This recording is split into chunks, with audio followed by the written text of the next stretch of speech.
Sarah Martinez was 12 years old when she first heard real music. Not the radio songs that played in her mom's beat-up car or the TV jingles that filled their small house. Real music. The kind that made her heart feel funny and her mind go quiet. It happened on a Tuesday morning at Roosevelt Middle School in Cedar Creek, Texas. Sarah was walking down the hallway to her next class when she heard something beautiful coming from the music room. She stopped walking. Other kids pushed past her, but she could not move. The sound was like nothing she had ever heard before. Sarah pressed her ear to the door. Inside, someone was playing piano. The notes danced in the air like butterflies. They rose and fell fast, then slow, loud, then soft. Sarah closed her eyes and felt the music wash over her like warm water. The bell rang. Sarah jumped. She was late for math class, but she did not care. She stood there until the piano music stopped. When silence filled the hallway again, Sarah felt empty. She wanted to hear more. Sarah's life was not easy. Her mom, Maria, worked 2 jobs to pay the bills. She served food at Danny's Diner from 6 in the morning until 2 in the afternoon. Then she cleaned offices until late at night. Sarah's dad, Roberto, drove trucks across the country. He was gone for weeks at a time, bringing goods from Texas to California and back again. Money was always tight in the Martinez house. They lived in a small apartment on the wrong side of town. The walls were thin. The air conditioner barely worked. Sarah shared a bedroom with her little brother, Miguel, who was 8 years old. Their beds were old and squeaky. The carpet had stains that would never come out. Sarah was used to being alone. After school, she would watch Miguel until their mom came home. She would make him snacks and help him with homework. She would read to him and play simple games. Sarah was good at taking care of others. She had been doing it her whole life. But music was different. Music was just for her. The next day, Sarah walked by the music room again. This time she was ready. She had looked up the teacher's name. Mrs. Chen taught music and choir. Sarah had never taken music class. Her schedule was full of regular subjects like math, science, and English. Music was for other kids. Kids whose parents had money for instruments and lessons. Sarah peeked through the window in the door.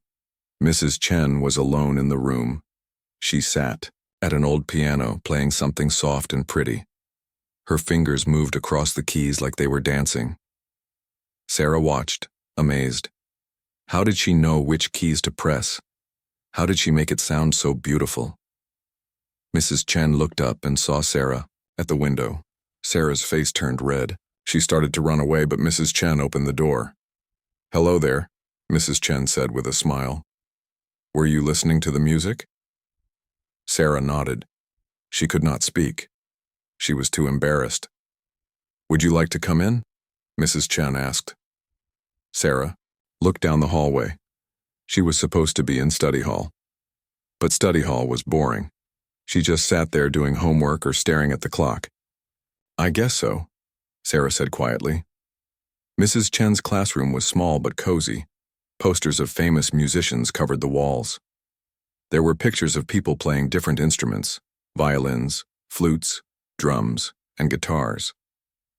But the piano was the biggest thing in the room. It was old and brown with scratches on its wooden surface. Some of the keys were yellow with age, but to Sarah, it was the most beautiful thing she had ever seen. "Do you know anything about music?" Mrs. Chen asked. Sarah shook her head. "No, ma'am. We don't have any instruments at home." "That's okay," Mrs. Chen said. "Everyone starts somewhere. Would you like to try playing something?" Sarah's eyes got wide. "Me? I don't know how." "That's the best time to learn," Mrs. Chen said. She patted the bench next to her. "Come sit down." Sarah sat down carefully. The bench was smooth and worn from years of students sitting on it. Mrs. Chen showed her how to place her hands on the keys. "Just press this one," she said, pointing to a white key. "Go ahead." Sarah pressed the key. A clear, sweet note filled the room. She pressed it again. The same beautiful sound came out. "How does it make music?" Sarah asked. "When you press a key, a little hammer hits a string inside the piano," Mrs. Chen explained. Different strings make different sounds. When you put the sounds together, you get music. Mrs. Chen showed Sarah how to play a simple tune. Just 5 notes, played one after the other. Twinkle, twinkle, little star, she called it. Sarah tried to copy what Mrs. Chen did. Her fingers felt clumsy and thick. She pressed the wrong keys. She went too fast, then too slow. But something magical happened. Even though Sarah was not playing it right, she could hear the real song in her head. She could hear how it was supposed to sound. She tried again. This time it was a little better. "You have good ears," Mrs. Chen said. "You can hear the music even when you make mistakes. That's a special gift." Sarah did not know what Mrs. Chen meant, but it made her feel proud. No one had ever told her she was special at anything before. She was just average Sarah Martinez, the quiet girl who took care of her little brother and tried not to cause trouble. Bell rang. Study hall was over. Sarah had to go to her next class. "Can I come back tomorrow?" she asked. Mrs. Chen smiled. "Of course. I'm here every day during lunch and after school. You're welcome anytime." Sarah walked to her next class with a strange feeling in her chest. It was like someone had lit a small fire inside her heart. She could still hear the piano notes in her head. She could still feel the smooth keys under her fingers. That night at dinner, Sarah told her mom about the piano. Miguel was excited. "Can I learn too?" he asked. Maria looked tired. She had worked both jobs that day and her feet hurt. "Music lessons cost money, mija," she said sadly. "Maybe someday." Sarah understood. They needed money for food and rent, not piano lessons. But she did not give up hope. She had found something special, something that made her feel alive. She would find a way to keep playing even if she had to do it alone. Before bed, Sarah hummed the tune Mrs. Chen had taught her. "Twinkle, twinkle, little star." It was just 5 simple notes, but to Sarah, it sounded like magic.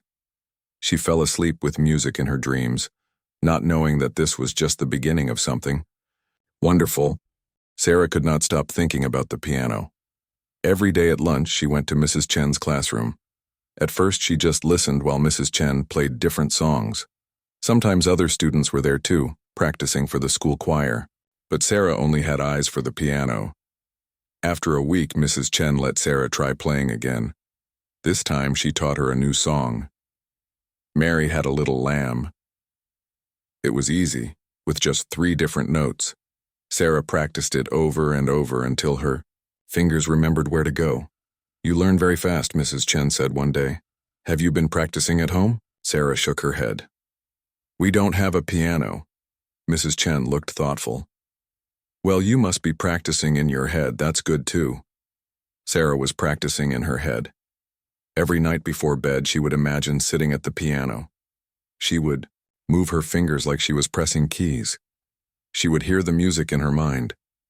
Sometimes she would hum along quietly so Miguel would not wake up. 3 weeks later, something exciting happened. The principal, Mr. Johnson, came to Mrs. Chen's classroom during lunch. He was a tall man with gray hair and a serious face.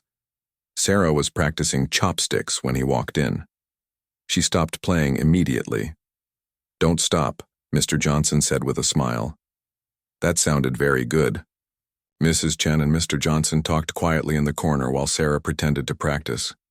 But she was really listening to what they said. "The old piano in the basement," Mr. Johnson said. "We're cleaning out the storage room. It's been down there for years." "What will you do with it?" Mrs. Chen asked. "Throw it away, I guess. It's old and probably doesn't work very well." Mrs. Chen looked at Sarah. "Maybe someone could use it." That afternoon, Mrs. Chen took Sarah down to the basement. It was dark and dusty. Boxes and old furniture were everywhere. In the back corner sat an old upright piano. It was brown wood, darker than the one in Mrs. Chen's room. The bench was cracked. Some of the keys stuck when you pressed them.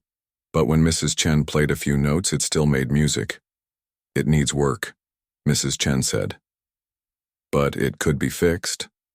Sarah touched the keys gently. Even in the dim basement light, the piano looked beautiful to her. What will happen to it? Mr. Johnson said your family could have it if you want it, Mrs. Chen said. But you would need to move it yourself. Sarah's heart jumped. Her own piano? It seemed too good to be true.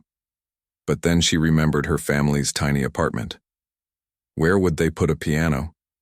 And how would they move it? That night, Sarah talked to her mom about the piano. Maria was washing dishes after dinner. Miguel was watching TV in the living room. A piano? Maria said. Mija, where would we put it? We could move the couch, Sarah said. Put it by the window. Maria dried her hands on a dish towel. She looked at Sarah's hopeful face. And how would we get it home? Pianos are very heavy. Sarah had not thought about that. Maybe Dad's friend with the truck could help? Jorge's truck is not big enough for a piano, Maria said. We would need a moving company. That costs money. Sarah felt her dreams crashing down.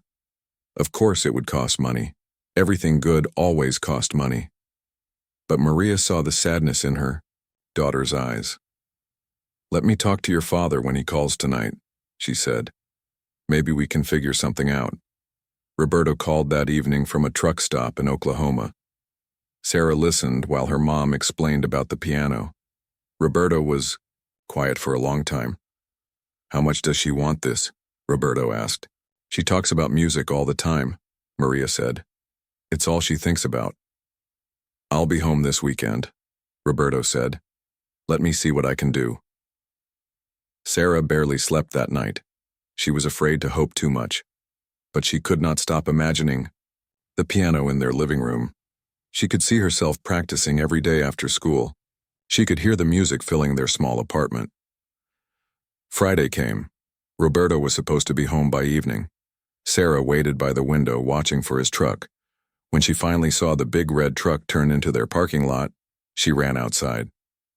Papa, she called. Roberto was tired from driving for 3 days straight. But he smiled when he saw Sarah running toward him. He picked her up in a big hug, even though she was getting too old for that. Tell me about this piano, he said. That weekend, Roberto went to the school to see the piano. Mr. Johnson showed him down to the basement. Roberto was good with his hands. He had fixed trucks and cars his whole life. He looked at the piano carefully. It needs tuning, he told Mr. Johnson. And some of these keys stick. But it's solid. Good wood. Can you move it? Mr. Johnson asked. Roberto thought for a moment. I know some guys who owe me favors. We could borrow a trailer. On Sunday afternoon, 4 men came to the school with a small trailer. Roberto, his friend Carlos, and 2 other truck drivers. They wrapped the piano in old blankets and used straps to lift it carefully. Sarah watched nervously as they loaded it onto the trailer.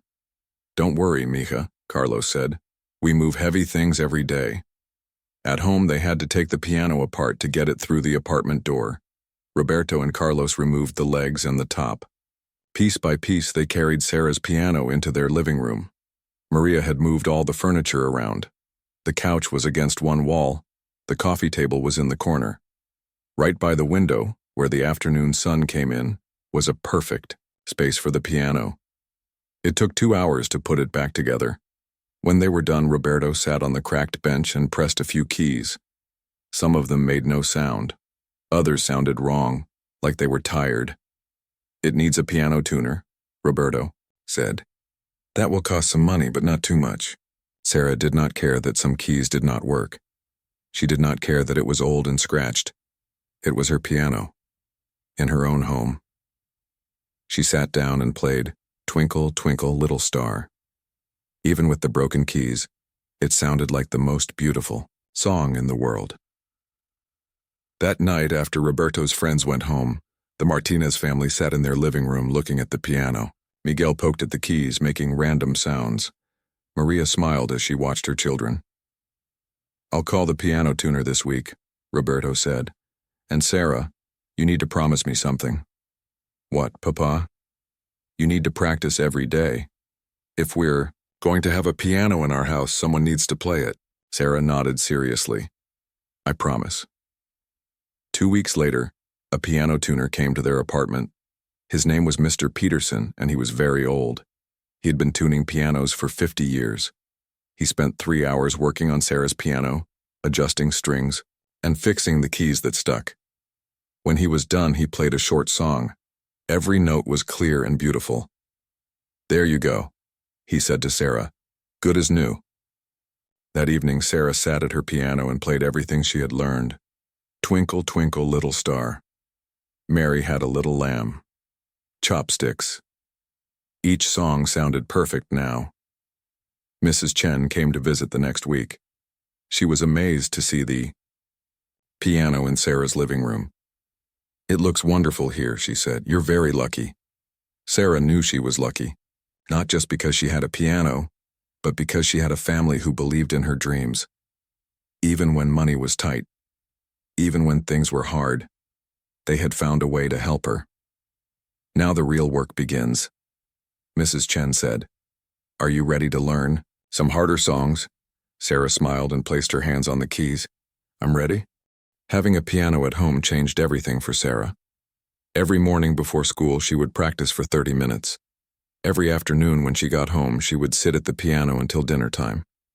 Every evening after homework, she would play until her mom told her it was bedtime.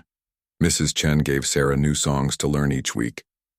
First came simple children's songs, then folk tunes, then pieces by famous composers that Sarah had never heard of. Bach, Mozart, Chopin. The names meant nothing to her, but the music meant everything. Sarah's fingers grew stronger. She could play faster songs now. Her left hand learned to play different notes than her right hand at the same time. It was like learning to rub her stomach and pat her head, but much harder. At first, the neighbors complained about the piano playing. Mrs. Rodriguez from upstairs knocked on their door after the first week. "The music is too loud," she said to Maria. "My baby cannot sleep." Maria felt bad. "Sarah, you need to practice more quietly," she told her daughter. But as weeks passed, something strange happened. The neighbors stopped complaining. Instead, they started listening. Sarah would see Mrs. Rodriguez standing outside their door sometimes, listening to the music.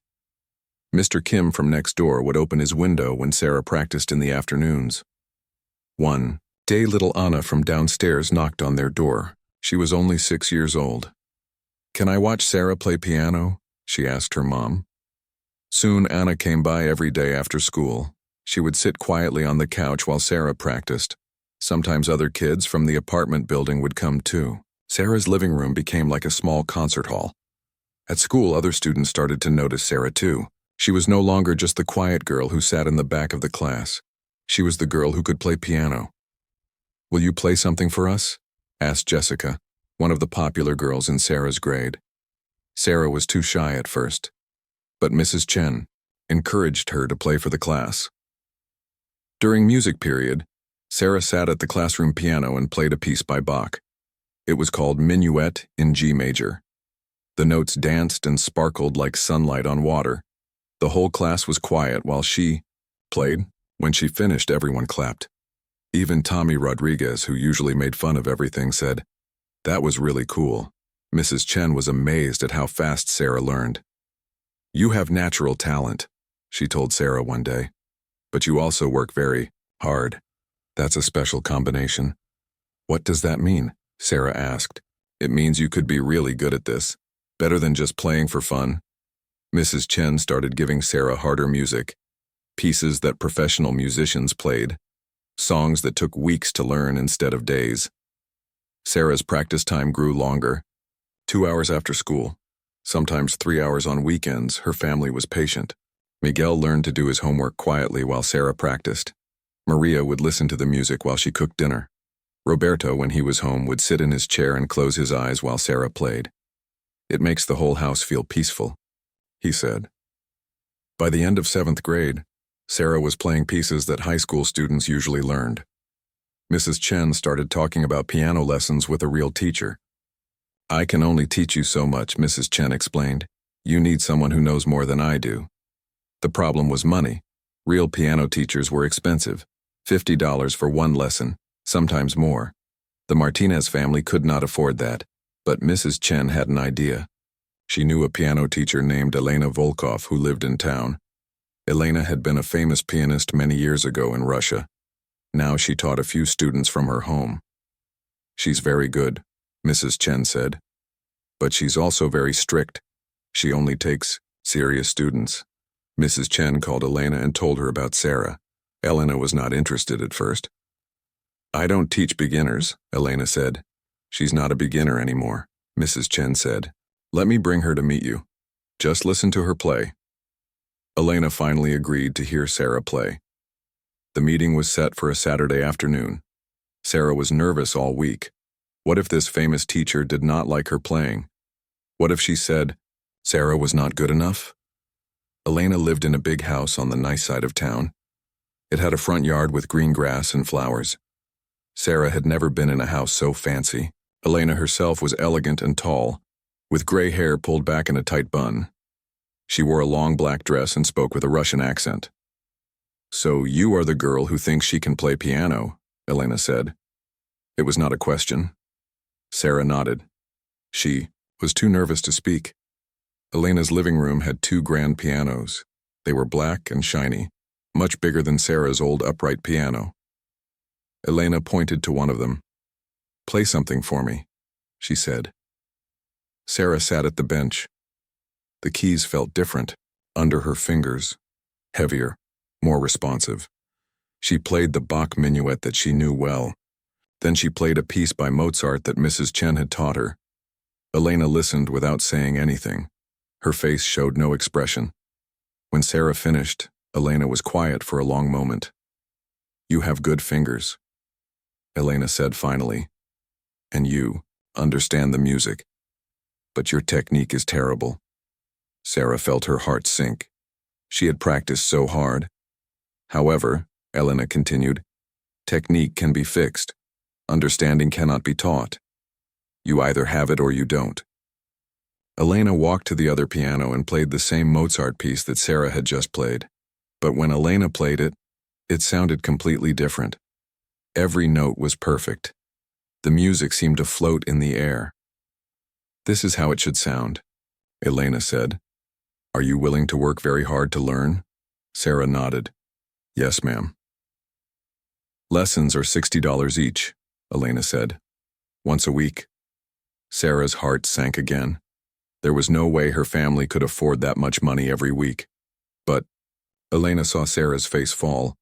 "However," she said, "I need someone to help me with yard work and cleaning. 2 hours of work for each lesson, is that acceptable?" Sarah could hardly believe it. "Yes, yes, ma'am." "Good. We start next Saturday. Come prepared to work hard. Music is not a game." On the drive home, Mrs. Chen was excited. "Elena Vulkoff never takes students who can't pay full price," she said. "She must really see something special in you." That night, Sarah told her family about the lessons. Roberto was proud but worried. "Are you sure you want to work that hard?" he asked. 2 hours of work plus lesson time, plus practice time at home. That's a lot. Sarah was sure.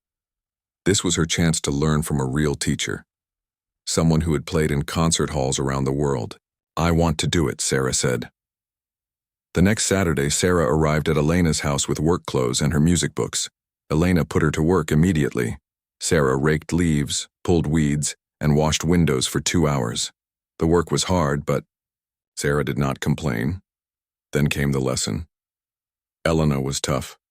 She made Sarah play the same passage over and over until it was perfect. She corrected the way Sarah held her hands, the way she sat at the bench, even the way she breathed while playing. "Music is not just about pressing the right keys," Elena said. "It's about telling a story. Every note matters. Every silence matters." Sarah learned more in that one lesson than she had in months with Mrs. Chen. It was difficult and sometimes frustrating, but it was also the most exciting thing that had ever happened to her. After the lesson, Elena walked Sarah to the door. "You have potential," she said, "but potential means nothing without work. If you are serious about music, you must practice every day. You must be willing to sacrifice other things." "What kind of things?" Sarah asked. Time with friends. Easy. Classes in school. Sometimes even sleep.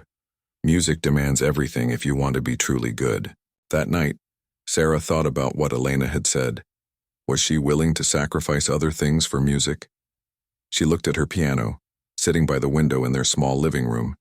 She thought about how music made her feel, how it was the one thing that was completely hers. Yes, she decided. She was willing to do whatever it took. Sarah began practicing 4 hours a day. She got up early to practice before school. She practiced after school until dinner. She practiced again after homework until bedtime. Her fingers grew calloused from pressing the keys so much. Miguel started wearing headphones when he watched TV. Maria bought earplugs for sleeping. The neighbors got used to hearing piano music from morning until night. But something wonderful was happening. Sarah was getting better. Much better. The pieces Elena gave her were harder than anything she had ever played. But week by week she learned them. Her fingers moved faster. Her playing became more musical. Other kids at school started to think Sarah was strange. She never hung out after school. She never went to movies or parties. All she did was practice. Piano. Don't you want to have fun? Her friend Lisa asked. Sarah smiled. This is fun for me. At the end of 8th grade, Elena entered Sarah in her first piano competition. It was a contest for young musicians from all over Texas. Sarah would play against kids who had been taking lessons for many years. Kids whose parents could afford expensive teachers and fancy pianos. Sarah was nervous but excited. This was her chance to see how good she really was. The competition was held at a university in Dallas. Sarah and her family drove there in Roberto's truck. The concert hall was bigger than any place Sarah had ever been. The piano on stage was a huge black grand piano that shined like a mirror. When it was Sarah's turn to play, she walked onto the stage in a simple blue dress that Maria had bought for the occasion. She sat at the beautiful piano and began to play a piece by Chopin that Elena had taught her. High school was different for Sarah. While other kids worried about dates and parties, Sarah worried about college auditions. She knew that if she wanted to study music seriously, she would need to get into a good music school. But good music. Schools were expensive and far from home. Elena started preparing Sarah for auditions during her freshman year. You need at least 4 years to get ready, Elena said. Music schools want to see perfect technique and deep understanding of many different composers. Sarah's practice schedule became even more intense. 5 hours a day during school. 8 hours a day during summer vacation. Her fingers were always sore. Sometimes she would fall asleep at the piano bench from exhaustion. Her grades in other subjects started to suffer. Sarah was so tired from practicing that she had trouble paying attention in math and science classes. Her English teacher, Mr. Williams, called her parents for a meeting. Sarah used to be an A student, he told Maria and Roberto. Now she's barely passing some classes. Is everything okay at home? Maria explained about the piano lessons and practice schedule. Mr. Williams looked concerned. Music is wonderful, he said. But Sarah needs to graduate high school first. Maybe she should cut back on practice time. That night, Sarah's parents had a serious talk with her. Maybe Mr. Williams is right, Roberto said. School should come first. Sarah felt panic rising in her chest. But I need to practice this much if I want to get into a good music school. Elena says so. What if you don't get into music school? Maria asked gently. What if it doesn't work out? You need other options. Sarah had never thought about that possibility. Music was her life now. It was all she wanted to do. But her parents were worried about her future. Elena helped solve the problem. She talked to Sarah's school counselor about independent study. Sarah could take some classes online and graduate a year early. That would give her more time to practice and prepare for auditions. It's unusual, the counselor said. But Sarah's test scores show she's smart enough to handle it. So at age 16, Sarah became a part-time student. She took only the classes she needed to graduate and spent the rest of her time practicing piano. It was lonely sometimes. She hardly saw other kids her age. But she was getting closer to her dream. Elena entered Sarah in more competitions. regional contests, state championships, national events. Sarah won some and lost others. But each competition taught her something new about performing under pressure. At one competition in Houston, Sarah met a girl named Amanda Chen. Amanda was from California and had been playing piano since age 4. Her parents were both doctors and could afford the best teachers and instruments. "Where do you study?" Amanda asked Sarah backstage. "With Elena Vulkoff in Cedar Creek," Sarah said. Amanda looked confused. "I've never heard of Cedar Creek. Do you mean Cedar Creek near Dallas?" "It's a small town," Sarah said. "About 2 hours from here." Amanda's expression changed. She looked at Sarah's simple dress and worn shoes. "Oh," she said. "I thought you were from a big city. You play really well for someone from there." Sarah felt her face turn red. She was embarrassed about where she came from. For the first time, she realized that most serious musicians came from wealthy families in big cities. They had advantages she could never have, but Elena taught Sarah to turn that embarrassment into motivation. "You have something those rich kids don't have," Elena said. "You have hunger. You want this more than they do because you know what it's like to have nothing." During Sarah's junior year, Elena started talking about specific colleges. "Juilliard is the best," she said, "but it's very hard to get in. Curtis Institute is also excellent. Then there are good state schools like University of Texas and University of North Texas. All of these schools required auditions. Sarah would have to travel to different cities and play for panels of professors. They would judge her technique, her musical understanding, and her potential. Auditions are scary," Elena warned. "Even good students sometimes freeze up and play badly. You need to be ready for anything." Elena started doing mock auditions with Sarah. She would invite other music teachers to listen while Sarah performed. Sometimes Elena would make loud noises during Sarah's playing to test her concentration. Other times, she would ask difficult questions about music theory.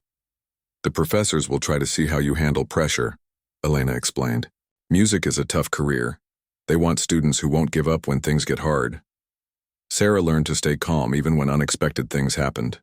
Once, during a mock audition, one of the piano keys broke while she was playing. Instead of stopping, Sarah continued the piece without that note. Elena was impressed. "That's the kind of thinking that separates good musicians from great ones," she said. As Sarah's senior year approached, she had to make final decisions about which schools to apply to. Each application cost money that her family didn't have. Elena helped by paying some of the fees. "This is an investment in your future," Elena said. "But you have to promise me something. If you get into a good school, you have to go, even if it means leaving home." That was the hardest part for Sarah to think about. Her family needed her. Miguel was in middle school now and still needed help with homework. Maria was getting older and the double job schedule was wearing her down. Roberto's back was starting to hurt from all those years of driving trucks. "What if they need me here?" Sarah asked Elena. "Your family wants you to succeed," Elena said. "The best way to help them is to make something of yourself. If you become a successful musician, you can help them much more in the future." Sarah knew Elena was right, but it didn't make the thought of leaving any easier. During her senior year, Sarah applied to 8 music schools: Juilliard in New York, Curtis Institute in Philadelphia, Eastman School of Music in Rochester, several state universities. Each school required different pieces for audition. Sarah had to learn dozens of new compositions. The preparation was exhausting. Some days Sarah practiced so much that she couldn't lift her arms above her head. Other days she was so mentally tired that she couldn't concentrate on anything. But slowly the music became part of her. She didn't just play the notes anymore. She understood what each composer was trying to say. Bach's mathematical precision, Mozart's elegant simplicity, Chopin's emotional intensity. Each piece told a different story. In February of her senior year, the audition letters started arriving. Sarah was invited to audition at 6 of the 8 schools she had applied to. Elena was thrilled. "Getting invited to audition is already an honor," she said. "It means they think you have potential." But Sarah was nervous. These auditions would determine her entire future. If she didn't get accepted anywhere, She would have to stay home and find a regular job. All those years of practice would be for nothing. The first audition was at University of Texas in Austin. Sarah and her parents drove there on a Friday morning. The music building was huge and intimidating. Students walked around carrying instrument cases and talking about composers Sarah had never heard of. Sarah's audition was scheduled for 2 o'clock. She warmed up in a practice room that was smaller than her bedroom at home. The piano was nice, but it felt different from what she was used to. When her name was called, Sarah walked into a large room where 3 professors sat behind a table. The piano was a beautiful black grand, much nicer than any instrument she had ever played. "Please begin with your Bach piece," one professor said. Sarah sat down and placed her hands on the keys. For a moment, her mind went blank. She couldn't remember how the piece started. Her heart was beating so fast she thought the professors might hear it. Then she remembered Elena's advice. "Don't think about the judges. Think about the music. Tell the story." Sarah took a deep breath and began to play. As soon as the first notes filled the room, she felt better. This was music. This was what she loved. The nervousness faded away as she lost herself in Bach's intricate patterns. She played for 20 minutes. Bach, Mozart, Chopin, and a modern piece by an American composer. When she finished, the professors whispered among themselves for a moment. "Thank you, Miss Martinez," the head professor said. "We'll be in touch." Sarah couldn't tell if that was good or bad. The professors' faces showed no emotion. Over the next month, Sarah traveled to 5 more auditions. Each one was different. Some schools were friendly and encouraging. Others were cold and intimidating. At Juilliard, she played in a room so elegant it looked like a palace. At Curtis, the professors asked her difficult questions about music theory. The waiting was the hardest part. Sarah tried to continue practicing normally, but her mind was always wondering about the results. Would any school accept her? Was she good enough to compete with students who had been studying music their whole lives? In March, the letters started arriving. The first one was from University of Texas. Sarah's hands shook as she opened it. "We regret to inform you. Rejection." Sarah felt like someone had punched her in the stomach. Elena tried to comfort her. "UT is very competitive," she said. "Don't let one rejection discourage you."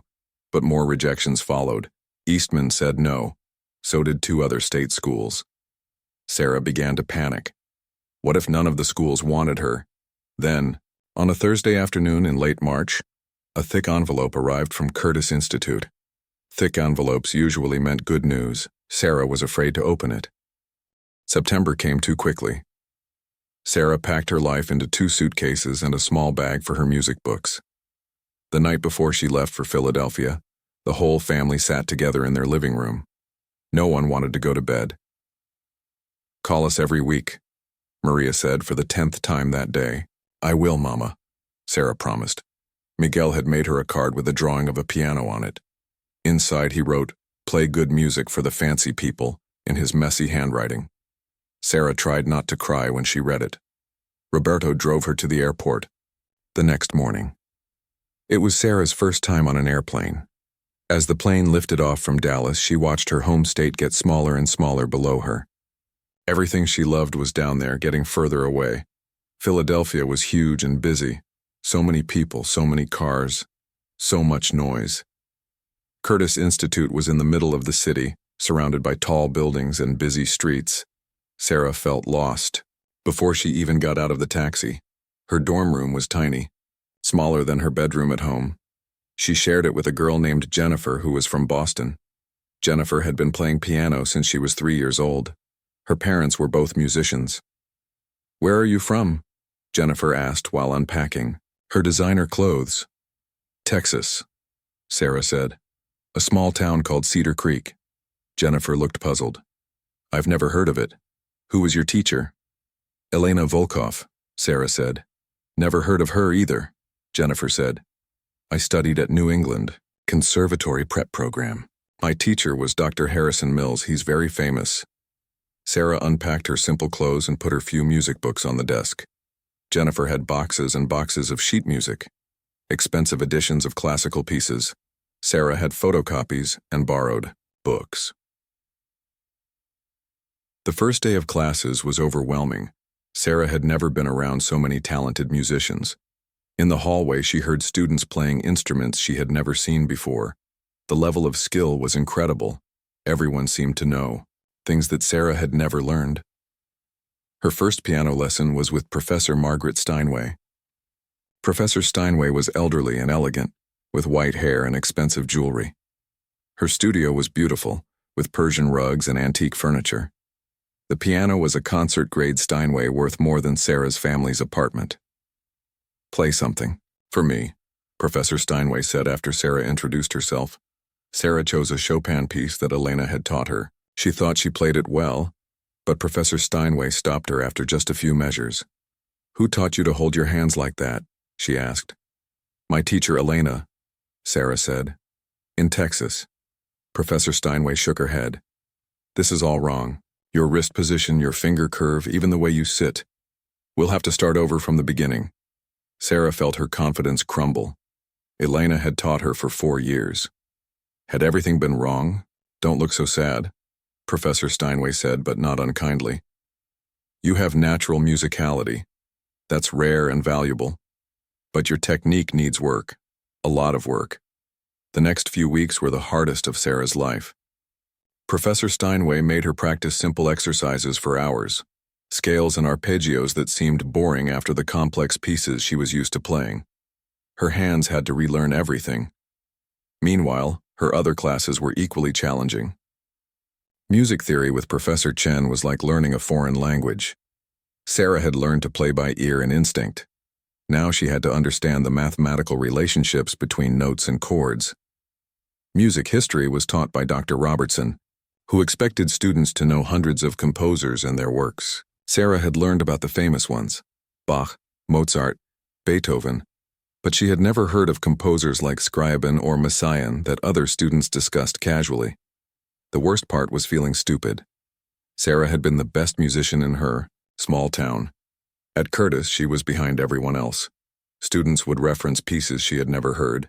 They used musical terms she didn't understand. Some spoke multiple languages and had performed in concerts around the world. At lunch, Sarah usually sat alone. The other students formed groups based on their backgrounds. Kids from New York stuck together. Students who had attended fancy prep schools had their own circle. Everyone seemed to know each other from summer festivals and competitions that Sarah had never attended. "You're very quiet," Jennifer said one evening while they were studying. "I'm just tired," Sarah replied. "Are you homesick?" Jennifer asked.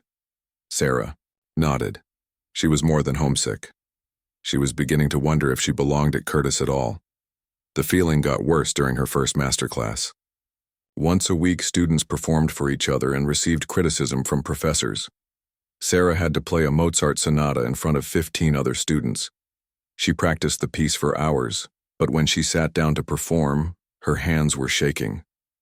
She made several mistakes and forgot a section in the middle. When she finished, Professor Steinway's critique was gentle but devastating. "Sarah has musicality," she told the class, "but she lacks the technical foundation that most of you developed years ago. She's playing catch-up." After class, Sarah called home. She cried while telling her mother about the master class. "Maybe I should come home," Sarah said. "I don't think I'm good enough for this place." "Mija," Maria said firmly, "you earned your place there. Don't give up after just 1 month." But it wasn't just 1 month. October was worse than September. November was harder than October. Sarah was practicing 6 hours a day just to keep up with her classmates. Her technique was improving slowly, but she felt like she was climbing a mountain while everyone else rode in elevators. The worst moment came in December during final exams. Sarah had to perform a jury, a formal evaluation where professors decided if students could continue to the next semester. She played a Bach invention, a Mozart sonata movement, and a Chopin piece. The 3 professors whispered among themselves for what felt like forever. Finally, Professor Steinway spoke. "Sarah, you've made progress this semester, but you're still behind where we expect first-year students to be. We're going to pass you, but you need to improve significantly over winter break." Sarah barely made it back to her dorm room before she started crying. She called Elena that night. I'm not good enough, Sarah sobbed into the phone. Everyone here is so much better than me. Listen to me, Elena said sternly. I taught you for 4 years. I know what you're capable of. You're not behind because you lack talent. You're behind because you started later than everyone else. Maybe it's too late, Sarah said. It's only too late if you quit, Elena replied. Do you remember why you wanted to study music? Not to impress professors or compete with other students. Because music means something to you. That winter break, Sarah went home to Cedar Creek. It felt strange to be back in her childhood bedroom. Everything seemed smaller than she remembered, but sitting at her old piano felt like coming home. Sarah practiced 8 hours a day during break. She worked on the technical exercises Professor Steinway had given her. Slowly, her hands began to feel more comfortable with the new techniques. Miguel, now in 8th grade, would listen to her practice. You sound different, he said one day. Different how? Sarah asked. More professional, I guess, like the people on the classical music radio station. Roberto and Maria could hear the difference too. Sarah's playing had gained a polish and sophistication that hadn't been there before. The hard work at Curtis was paying off, even if Sarah couldn't see it. Yet when Sarah returned to Philadelphia in January, she felt more determined. She was tired of being behind everyone else. She was ready to work harder than she had ever worked before. Her second semester started with a new challenge. Professor Steinway assigned her a piece by Liszt that was incredibly difficult. This will push you, she said, but I think you're ready for it. Sarah had never played anything so technically demanding. The piece required her hands to move faster and more precisely than ever before. Some passages seemed impossible, but something had changed in Sarah over winter break. Instead of feeling overwhelmed, she felt excited by the challenge. She broke the piece down into small sections and practiced each one slowly until it was perfect. Then she gradually increased the tempo. For the first time since arriving at Curtis, Sarah felt like she was making real progress. Her classmates started to notice too. You sounded really good in masterclass today, said David, a student from Los Angeles who had never spoken to her before. More importantly, Sarah was starting to find her place socially. She joined a study group with 3 other students who were also working extra hard to catch up. They practiced together and helped each other with theory homework. One of the students was Marcus, who had grown up in Detroit. His family wasn't wealthy either, and he understood what it felt like to be different from most Curtis students. The fancy kids aren't necessarily more talented, Marcus told Sarah one day. They just had more opportunities growing up. But we have something they don't have. What's that? Sarah asked. We're hungry, Marcus said. We want this more because we know what it's like to not have it. By March, Sarah was performing at the same level as her classmates. Her technique had improved dramatically. More importantly, she was learning to combine her natural musicality with solid technical skills. Professor Steinway noticed the change. You've come a long way this year, she said after a particularly good lesson. I'm proud of your progress. Sarah's second year at Curtis began with new confidence. She had proven to herself that she belonged there. Her technique was solid now, and she could focus on making music instead of just playing notes correctly. Professor Steinway had new challenges waiting for her. This year we work on interpretation, she said during their first lesson of the semester. You have the technical skills now. It's time to find your own musical voice. This was harder than learning proper hand position. Anyone could learn to play notes accurately with enough practice, but interpretation required understanding what the composer was trying to say and then finding a way to say it yourself.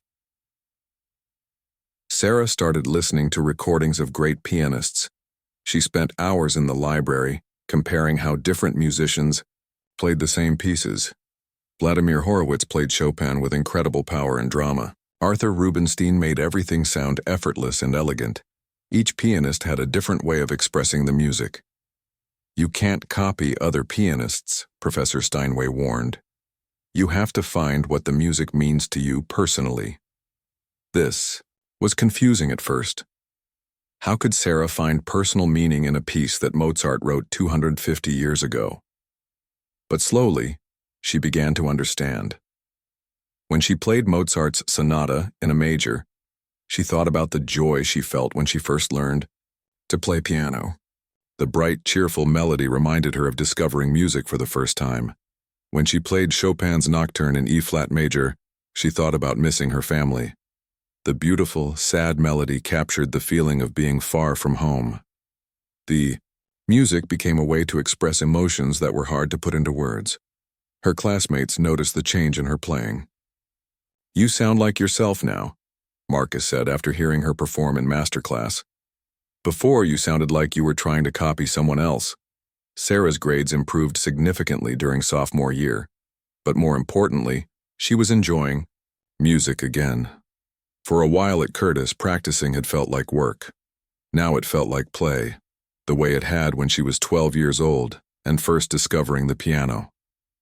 Professor Steinway started entering Sarah in competitions again. These were different from the contests she had won in Texas. The students were older and more experienced. The pieces were more challenging. The judges were famous musicians and teachers. Sarah's first college-level competition was in New York City. She had to play a 30-minute program that included pieces by Bach, Mozart, Chopin, and a modern American composer. She spent months preparing, practicing each piece until she could play it perfectly even when she was tired or nervous. The competition was held at Lincoln Center, in a beautiful concert hall with perfect acoustics. Sarah had never performed in such an elegant venue. The piano was magnificent, a 9-foot Steinway that responded to her slightest touch. There were 24 contestants, all college students from top music schools. Sarah listened to some of them practice backstage and felt intimidated again. They all sounded incredible. When her turn came, Sarah walked onto the stage and saw several hundred people in the audience. The bright stage lights made it impossible to see individual faces, which actually helped her feel less nervous. She began with a Bach invention, the same composer who had challenged her during her first year at Curtis. But now she understood Bach's mathematical precision and emotional depth. Her playing was clean and expressive. The Mozart sonata came next. Sarah thought about the joy and elegance of the classical period. Her fingers danced across the keys with lightness and grace. For Chopin, Sarah drew on her experiences of homesickness and longing. The Nocturne sang with genuine emotion, each phrase carefully shaped to tell a story. The modern piece was the most challenging. It used dissonant harmonies and complex rhythms that were difficult for audiences to understand. But Sarah had spent time studying the composer's intentions. She played it with conviction, helping the audience hear the beauty in its strangeness. When she finished, the applause was warm and sustained. Sarah felt proud of her performance regardless of the results. The judges deliberated for over an hour. When they announced the winners, Sarah was shocked to hear her name called for second place. She had won a cash prize and the opportunity to perform with a small orchestra the following season. Professor Steinway was thrilled. "This is a major accomplishment," she said. "Second place at the Young Artists competition is a significant achievement. But the best part was calling home, to share the news." Roberto answered the phone at his trucking company. "Second place," he shouted so loudly that his co-workers could hear. "My daughter got second place in New York." Sarah could hear cheering in the background. Roberto had apparently announced her victory to everyone in the office. The orchestra performance took place 6 months later. Sarah played Mozart's Piano Concerto No. 23 with the Philadelphia Young Artists Orchestra. It was her first time performing with other musicians, and the experience was magical. Playing solo piano required complete control and independence, but playing with an orchestra was like being part of a musical conversation. The violin section would introduce a melody, then Sarah would respond on the piano. The cellos would provide a rich bass line while Sarah played delicate decorations above. The conductor, Maestro Rodriguez, was patient and encouraging during rehearsals. "You have good musical instincts," he told Sarah. "Trust yourself and listen to the other musicians. Chamber music is about cooperation, not competition." The concert was performed at Curtis's main concert hall. Sarah's family drove up from Texas to attend. It was Miguel's first time hearing classical music performed live. He was amazed by the size of the orchestra, and the power of the music. It's so much louder than when you practice at home, he whispered to Maria during intermission. After the concert, people came backstage to congratulate Sarah. Some were Curtis faculty members. Others were professional musicians from Philadelphia. A few were music critics from local newspapers. One person who introduced himself was Dr. Nathaniel Berkshire, a famous professor at Curtis who taught only the most advanced students. Sarah had seen him around school but had never spoken to him. "I enjoyed your performance tonight," Dr. Berkshire said. "You have excellent musical communication skills. Have you thought about studying chamber music?" Chamber music meant playing with small groups of other musicians, string quartets, piano trios, woodwind quintets. It was considered one of the highest forms of classical music. "I've never had the opportunity," Sarah said honestly. "I teach an advanced chamber music class," Dr. Berkshire said. "It's usually for graduate students, but I might have a spot for the right undergraduate. Think about it." Sarah was honored, but nervous. Dr. Berkshire's classes were legendary. He had trained many famous musicians and was known for being extremely demanding. "What do you think?" Sarah asked Professor Steinway the next week. "It's a tremendous opportunity," Professor Steinway said. "Berkshire only invites students he thinks have real potential, but his classes are very challenging. You would be working with graduate students who have been playing longer than you." Sarah thought about her first year at Curtis, when she had felt so far behind everyone else. She had caught up through hard work and determination. Maybe she could do it again. "I want to try," she said. Dr. Berkshire's chamber music class met twice a week in a beautiful room with excellent acoustics. There were 8 students, 6 graduate students and 2 undergraduates, including Sarah. They formed different combinations each week. Piano trio one week, string quartet the next, woodwind quintet after that. Sarah's first assignment was to play a Brahms piano trio with Rebecca, a violinist, and Jonathan, a cellist. Both were graduate students who had performed professionally. The first rehearsal was humbling. Rebecca and Jonathan knew the piece well and played with sophisticated musical understanding. Sarah had learned the piano part, but she didn't understand how it fit with the other instruments. "You're playing too loudly," Dr. Berkshire said, after listening to them run through the first movement. "The piano is not a solo instrument here. You're part of an ensemble." Sarah had to learn a completely different way of thinking about music. When playing solo, she could shape phrases however she wanted. In chamber music, she had to listen constantly to what the other musicians were doing and adjust her playing to match theirs. It was like learning a new language. Musical conversations had rules and etiquette. Sometimes the piano led the melody while the strings provided accompaniment.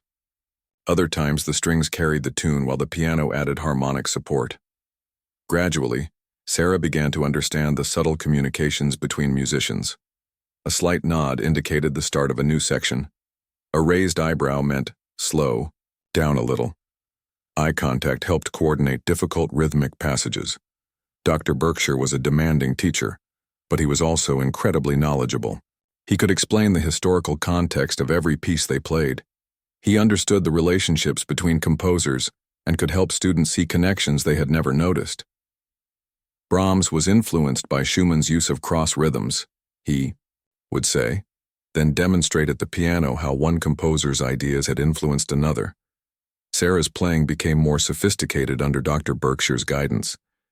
She learned to listen more carefully and react more sensitively to other musicians.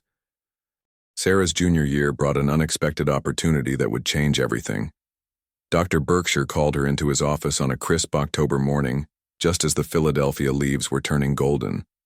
"I have something special in mind for you," he said, gesturing for her to sit down. His office was filled with books about music and photographs of famous musicians he had taught over the years. "The annual Curtis Showcase is coming up in the spring," Dr. Berkshire continued. "It's our most important concert of the year. Alumni, board members, and music industry professionals attend. This year it will be held at Carnegie Hall." Sarah's heart skipped a beat. Carnegie Hall was the most famous concert venue in America. Every classical musician dreamed of performing there. "I want to recommend you for a solo spot," Dr. Berkshire said. It's unusual to choose a junior for such an honor. Usually we select graduate students. But I believe you're ready. Sarah felt dizzy. Carnegie Hall, are you sure? Your musical growth over the past 2 years has been remarkable, Dr. Berkshire said. You've developed from a talented student with rough technique into a mature artist. This would be an excellent opportunity to showcase your abilities. The showcase was still 6 months away, but Dr. Berkshire wanted Sarah to begin preparing immediately. You'll need to choose a piece that demonstrates your strengths, he said. Something technically challenging but also musically satisfying. And it needs to be memorable. That evening, Sarah called Elena to share the news. Her former teacher was thrilled but not surprised. I always knew this day would come, Elena said. Carnegie Hall has been waiting for you since you first sat at my piano 4 years ago. What should I play? Sarah asked. Dr. Berkshire says it needs to be special. Elena was quiet for a moment. What piece speaks to your heart? What music tells your story? Sarah thought about all the pieces she had learned over the years. Complex Chopin etudes that had challenged her technique, beautiful Mozart sonatas that had taught her about elegance and grace, dramatic Rachmaninoff pieces that required both power and sensitivity. I keep thinking about Mozart, Sarah said finally, specifically the sonata in A major K331. It was one of the first advanced pieces I learned with you. Elena smiled, even though Sarah couldn't see her through the phone. That's a wonderful choice. It seems simple on the surface, but it requires incredible musical sophistication to play well. It would be perfect for Carnegie Hall. Dr. Berkshire agreed when Sarah proposed the Mozart sonata. Excellent choice, he said. Mozart is deceptively challenging. Anyone can play the notes, but it takes a true musician to make it sing. For the next 6 months, Sarah worked on the Mozart sonata with an intensity she had never experienced before. She practiced each phrase hundreds of times, searching for the perfect balance between technique and expression. Professor Steinway helped her understand the historical context of the piece. Mozart wrote this sonata in 1783, when he was at the height of his powers, she explained. It was a time of great creativity for him. The music reflects his joy in composing. Dr. Berkshire focused on the interpretive aspects. Every note in Mozart matters, he said. There's nowhere to hide. Your musical personality will be completely exposed. Sarah studied recordings by the greatest Mozart interpreters.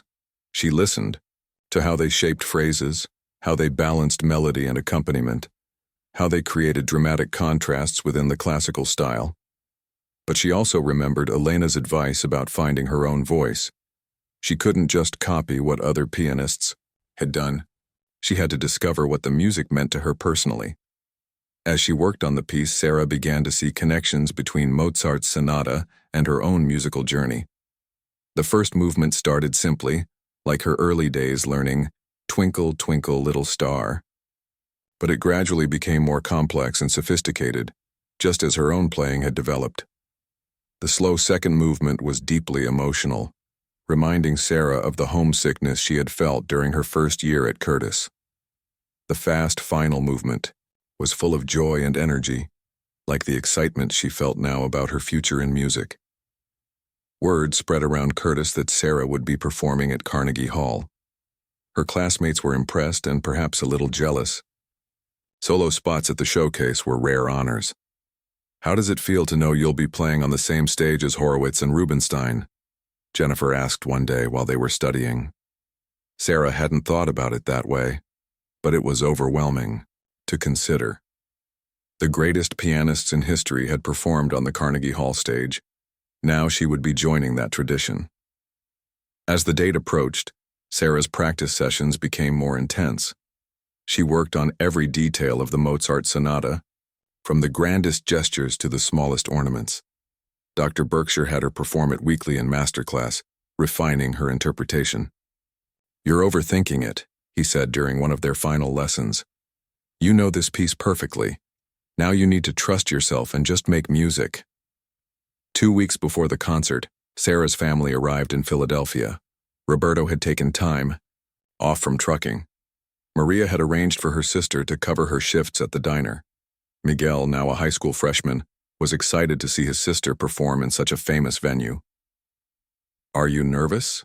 Miguel asked as they walked around the Curtis campus. Terrified, Sarah admitted, but also excited. This is what I've been working toward my whole life. The day before the concert, Curtis students were allowed to rehearse at Carnegie Hall.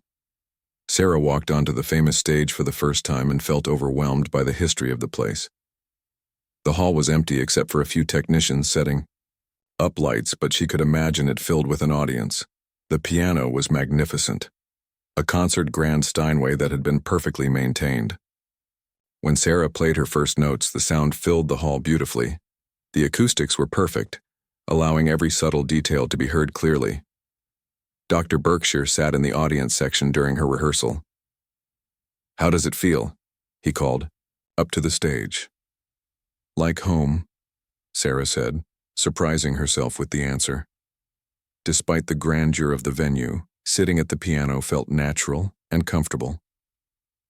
That evening, Sarah had dinner with her family at a nice restaurant near Carnegie Hall. Roberto was wearing his best suit and Maria had bought a new dress for the occasion. They were so proud of their daughter that they seemed to glow. "Remember when you first started playing piano?" Maria said. "You were so determined to practice every day, even on that old broken piano." "It wasn't broken," Sarah laughed. "It just needed tuning." "It was pretty broken," Miguel said. "Half the keys didn't work." They shared memories of Sarah's musical journey over dinner, the hours of practice in their small apartment, the first competition she won in Texas, the day she left for Curtis. Each step had led to this moment. The night of the concert, Sarah arrived at Carnegie Hall 3 hours early. She wanted time to warm up properly and get comfortable with the stage environment. The backstage area was busy with other performers, preparing for their pieces. Sarah was scheduled to perform third in the program, after a violinist and before a soprano. She listened to the other performances from the wings, amazed by the level of talent displayed. When her time came, Sarah walked onto the stage wearing a simple black dress that Maria had helped her choose. The hall was packed with nearly 3,000 people. The stage lights were bright, but she could see some faces in the first few rows. She sat at the piano bench and took a moment to center herself. This was it. All those years of practice, all those hours of work had led to this moment. Sarah placed her hands on the keys and began the first notes of Mozart's Sonata in A Major. The opening theme was simple and elegant, just as Mozart had written it. But as Sarah played, she infused it with her own musical understanding. The first movement unfolded beautifully. Sarah's technique was flawless, but more importantly, her interpretation was deeply musical. She found the perfect balance between classical restraint and personal expression. The slow second movement was the emotional heart of the performance. Sarah drew on all her experiences of love, loss, and longing. The music spoke directly to the hearts of everyone in the audience. Some people were moved to tears by the beauty of her playing. The final movement was joyful and energetic. Sarah's fingers danced across the keys with confidence and precision. She felt completely connected to the music and to the audience. This was why she had devoted her life to music, for moments like this when sound became pure emotion. When the last notes faded away, there was a moment of complete silence in the hall, then the applause began. It started softly but quickly grew to a thunderous ovation. The entire audience rose to their feet, clapping and cheering for several minutes. Sarah stood and bowed, overwhelmed by the response. She could see her family, in the audience, tears streaming down their faces. Dr. Berkshire was applauding enthusiastically from his seat. Even her fellow Curtis students were cheering from the student section. As Sarah walked off stage, she felt transformed. She was no longer just a student from a small Texas town. She was a musician who had proven herself on one of the world's most prestigious stages. Backstage, people surrounded her with congratulations. Record label executives introduced themselves and handed her business cards. Music critics wanted to interview her. Other performers praised her musicianship. Sarah's final year at Curtis flew by in a whirlwind of performances, auditions, and career planning. After her Carnegie Hall success, everything changed. She was no longer just another talented student. She was a rising star in the classical music world. Maria Gonzalez from Columbia Artist Management stayed in touch throughout the year, helping Sarah plan her post-graduation career. Recording companies expressed interest in her debut album. Symphony orchestras invited her to audition as a soloist. But with success came new pressures. Sarah felt the weight of expectations from her teachers, her family, and herself. She had proven she could succeed on a major stage, but could she build a lasting career? Dr. Berkshire helped her navigate these challenges. One great performance doesn't make a career, he said during one of their final lessons. Consistency, professionalism, and continuous growth. Those are what matter in the long run. Sarah graduated from Curtis with highest honors in May. At the graduation ceremony, she performed a short piece for the assembled families and faculty. As she played, she thought about how much had changed since her first nervous audition 4 years earlier. After graduation, Sarah moved to New York City to begin her professional career. She rented a tiny apartment in Manhattan, barely big enough for a digital piano. It was expensive and lonely, but it put her at the center of the classical music world. Her first professional concerts were small recitals in community centers and college campuses. The audiences were modest, sometimes only 50 or 60 people. But Sarah approached each performance with the same dedication she had brought to Carnegie Hall. Gradually, her reputation grew. Music critics began to take notice of the young pianist from Texas who played with unusual depth and sincerity. Her debut album, featuring works by Mozart, Chopin, and contemporary American composers, received positive reviews. Sarah Martinez brings a refreshing honesty to classical repertoire, wrote one influential critic. Her playing is technically accomplished but never cold. She communicates directly with listeners in a way that many young musicians struggle to achieve. 3 years after graduation, Sarah received the invitation that would change her life once again. The New York Philharmonic wanted her to perform Mozart's Piano Concerto No. 21 with them at Lincoln Center. It would be broadcast on national television and recorded for commercial release. The stakes were enormous. A successful debut with the New York Philharmonic could launch Sarah into the top tier of international soloists. A poor performance could damage her reputation for years. Sarah spent months preparing for the concert. She worked with a new teacher, studied with conducting coaches, and performed the concerto with smaller orchestras to gain experience with the piece. The rehearsals with the New York Philharmonic were intense. The conductor, Maestro Vladimir Antonov, was demanding but supportive. The orchestra musicians were world-class professionals who had performed with the greatest soloists of their generation. "You belong here," Maestro Antonov told Sarah during their final rehearsal. "Don't let the pressure make you forget why you love music." 2 days before the concert, Sarah's family arrived in New York. Miguel was now a sophomore in college, studying engineering but still passionate about music. Roberto and Maria looked older than Sarah remembered, but their pride in their daughter was as strong as ever. "Are you nervous?" Miguel asked as they walked through Central Park near Lincoln Center. "Always," Sarah said, "but it's different now. The nervousness is part of the excitement." She had learned over the years that some anxiety was normal and even helpful. It kept her focused and alert.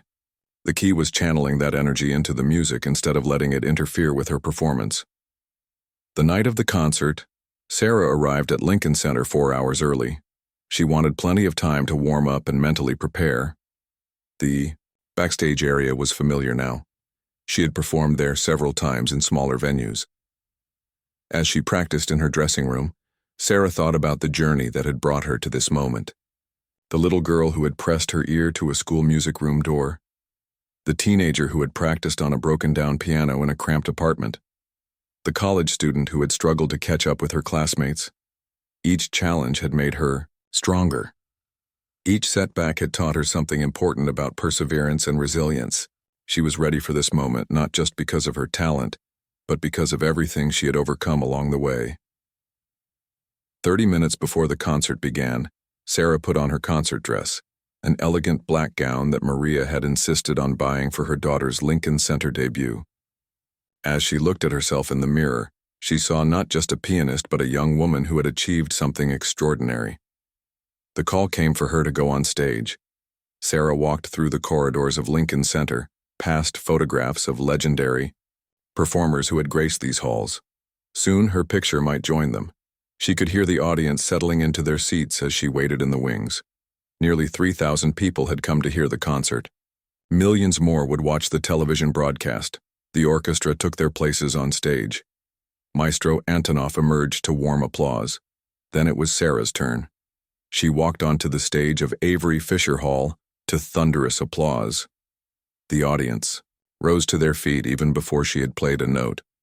Word of her talent had spread, and people were excited to hear this young pianist who had captured the attention of the classical music world.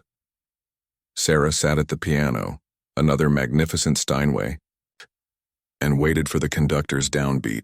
As the orchestra began the opening of Mozart's concerto, she felt a deep sense of calm settle over her. This was what she was meant to do. This was where she belonged. When her entrance came, Sarah's fingers found the keys with perfect precision. The piano sang out over the orchestra with clarity and warmth. From the very first notes, she knew this performance would be special. The first movement unfolded with architectural perfection.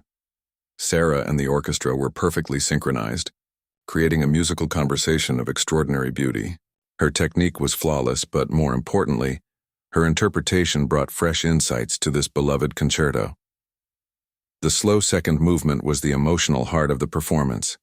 Sarah played with such tenderness and depth that many in the audience were visibly moved. She found colors and nuances in Mozart's music that illuminated new aspects of the familiar piece. The final movement was joyful and brilliant.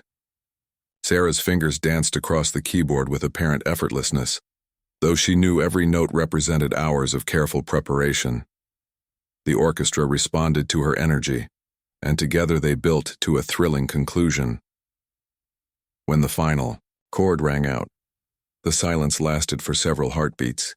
Then the audience erupted in the kind of ovation that Lincoln Center reserves for truly exceptional performances. People leaped to their feet, cheering and applauding for over 5 minutes. Sarah stood and bowed, overwhelmed by the response. She could see her family in the audience, tears streaming down their faces. Maria Gonzalez was applauding enthusiastically from her box seat. Even the orchestra musicians were clapping, which was rare and meaningful. Maestro Antonoff embraced Sarah, on stage whispering "Brava, magnificent" in her ear. The concertmaster presented her with a bouquet of roses. The applause continued unabated. As Sarah took her final bow, she thought about all the people who had helped her reach this moment. Mrs. Chen, who had first encouraged her to try piano. Elena, who had taught her that music was about more than just playing notes. Her Curtis professors, who had pushed her to achieve her potential. Her family, who had sacrificed so much to support her dreams. But mostly she thought about the magic of music itself, how a 12-year-old girl could hear something beautiful and decide to dedicate her life to creating more beauty in the world. How simple melodies could carry such profound emotions. How music could connect people across cultures, languages, and generations. The reviews the next day were ecstatic. "A star is born," wrote the New York Times critic. Sarah Martinez's debut with the New York Philharmonic was nothing short of sensational. Her Mozart was both technically perfect and deeply personal, marking the arrival of a major new voice in classical music. Within weeks, Sarah's calendar was filling with concert invitations from around the world. The London Symphony Orchestra wanted her for their fall season. La Scala in Milan offered her a recital. The Berlin Philharmonic invited her to perform Rachmaninoff's Second Piano Concerto. But success hadn't changed who Sarah was at her core. She still called her family every week. She still remembered where she came from. And she never forgot the moment when she first heard piano music through a classroom door and knew her life would never be the same. 5 years later, Sarah established a music scholarship fund for students from small towns and low-income families. She wanted to ensure that talent and passion would never be limited by circumstances. She also returned to Cedar Creek every year to give a free concert at her old high school. The auditorium would be packed with kids who had never heard classical music performed live. Sarah would see their faces light up when she played, just as hers had lit up all those years ago. Music saved my life, she would tell them after each concert. It gave me purpose, discipline, and joy.